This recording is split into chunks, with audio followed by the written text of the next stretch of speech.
আমাকে একটা ইশারা দিয়েছেন, যেমন গানের বিপক্ষে মানুষ আছে, এর ভিতরে দলিল সম্মত কি গান?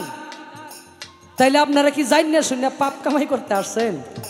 হ্যাঁ, আচ্ছা, গান যদি জায়েজ বুখারী শরীফ থেকে দলিল দেওয়া হয়, মুসলিম শরীফ থেকে দলিল দেওয়া হয়, তাইলে কি আপনারা গান জায়েজ মানবেন?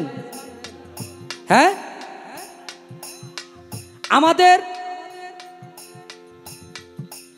মানে কিছু সংখ্যক আপনারা মিলাই দেখবেন, যারা দূর থেকে শুনতেছেন গানের বিরোধিতা করেন, তাদেরকে ভক্তি জানাই, আপনারা জেনে তারপরে আমাদেরকে অপবাদ দিবেন। আপনারা আমার শত্রু না, আমিও আপনাদের শত্রু না। একজন মুসলমান আর একজন মুসলমানের ভাই। আমার রাসূল সাল্লাল্লাহু আলাইহি সাল্লাম ইন্তেকালের আগে তার ঋণ ক্ষমা চাওয়ার জন্য এই গানটা যে একটু আমি শেষ করি, ক্ষমা চাওয়ার জন্য বিল্লাল তার গলায় ডুল নিয়ে ডুল বাজিয়ে রাসূলের ঋণ ক্ষমা চেয়েছিলেন, সাক্ষী তার তাওরাতে মুহাম্মাদি। এরপরে মুসলমানদের জানমালের হেফাজতের জন্য রাসূল বিল্লালকে সংবাদ দেওয়ার জন্য অনুমতি দিলেন। বিল্লাল গলায় ডুল নিয়ে প্রচার করিলেন, সাক্ষী তার বুখারী শরীফ 3 খণ্ড। বুখারী শরীফ যদি কেউ না মানে, তাহলে নবীজির কোটি কোটি সুন্নত অবমাননা করা হবে। কি?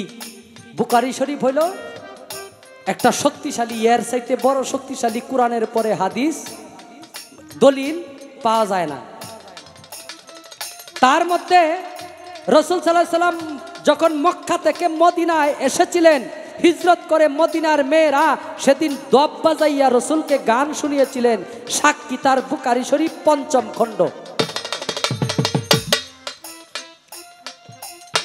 এখানে প্রায় 30টার উপরে দলিল আছে, সব সহিহ হাদিস। আচ্ছা, কোরআন থেকে যদি কেউ আমাদেরকে নিষেধ দিতে পারে, কোরআনে 114টা সূরা, ছোট 6666টা আয়াত, এর ভিতরে যদি কোনো একটা আয়াত আমাদের গানের বিপক্ষে থাকে, আমরা ওলিয়া উলিয়ার দরবারে যারা গান বাজনা করি, আমরা কিরা কসম কাটটা কই আল্লাহর নামে গান বাজনার জীবনে করুম না। আর যদি আপনারা বাড়ায় কিছু কোন, তাহলে আল্লাহর উপরে কথা কইলেন মান দিবেন। কয়জন পুরুষের সামনে একটা মেয়ে যাইতে পারবে? সূরা নূরে বলছে সব কিছু হারাম হারাম হালাল আল্লাহ নির্ধারণ করছে কোরআনে। কেন আল্লাহ কি ওই সময় কোরআন অন্য কাউরে দিয়ে লাগাইছেন যে আল্লাহ লেখছে না গানের একটা আয়াত বিপক্ষে?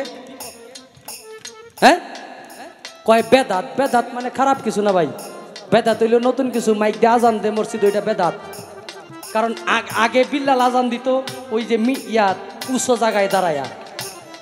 মোবাইল বেদাত, হ্যাঁ মোবাইল বেদাত। এই গাড়ি দিয়ে চলাফেরা করেন, এইটা বেদাত। কারণ ওই মক্কানগরে গাড়ি ছিল না।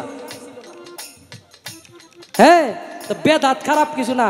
এখন দপ কয় বাজনা হারাম। এই মিয়া, মাইক মুখ থেকে যদি মোটিভাই করে মাইক বানাইতে পারে, মাইক দিয়া হাজার হাজার শত শত মাইল দূরে যদি আপনার আজান প্রচার করতে পারেন, এটা যদি মোটিভাই করা যায়, তাহলে আমাদের এক সাইড খোলা ছিল দপ, এটার মধ্যে আরেক সাইড চামড়া লাগানো যায় না? সবকিছুর মধ্যেই ফতোয়া দিতে পারেন, নতুন নতুন মাসাল্লা দিতে পারেন, যে এটা করতে পারবেন। আচ্ছা পারেন, কিন্তু খারাপ যেন না হয়, তাহলে এটার মধ্যে একটু মাসাল্লা দেওয়া যায় না? রাখলাম তো, একটু ভালোবাসা দিবেন।